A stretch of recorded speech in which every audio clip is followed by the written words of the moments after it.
In the greater Washington, D.C. region, we produce approximately 700,000 tons of food waste collectively. We are capturing only a very small fraction of that. Most of it's getting sent to a landfill or incinerator. And to produce more compost to help revitalize soils, we need to build more composting infrastructure. Compost Crew can do it in many ways, can put it in exactly the same idea in various farms in Montgomery County, in PG County, but also can put units like this around the Beltway. And this is what we call distributed system, meaning that small composting site all over the Beltway. One of the great things about composting is that you can do it at a very large scale, and you can do it at a very small scale, even in your backyard.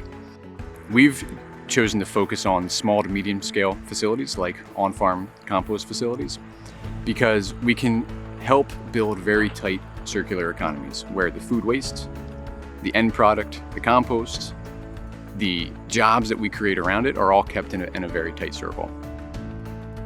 I make compost on a not very well scale, and I thought adding somebody who has more experience and expertise in it would just enhance my business and my bottom line. And now, since we own the land, they have put in this new facility, which is very exciting. Units like this, with a small footprint, is very easy to control, very easy to put out good compost as opposed to commercial. Distributed composting helps in a couple areas. One, by building a network of decentralized facilities, we have a more resilient infrastructure, so we don't rely on one large plant that's far away.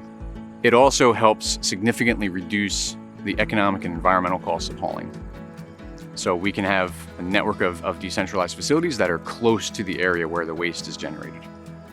Compost Outpost is good for farms, large office campuses or large university campuses or municipalities that want to establish a closed-loop food scrap recycling system.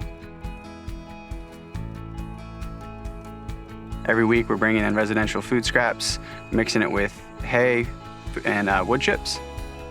We have it sit in an aerated static pile container for 4 weeks, and by pumping oxygen into these piles like we're doing here, we're able to speed up this process and actually make really good quality compost. After those 4 weeks, we move it out into a windrow where it sits for the remaining 2 months. So our goal is to make compost in anywhere from 3 to 4 months here at the facility at 1 Acre Farm. We have right now 2 20-foot shipping containers, and in each shipping container we have 2 bays. So there's 4 bays total, and each one of those bays can process up to a ton of food waste.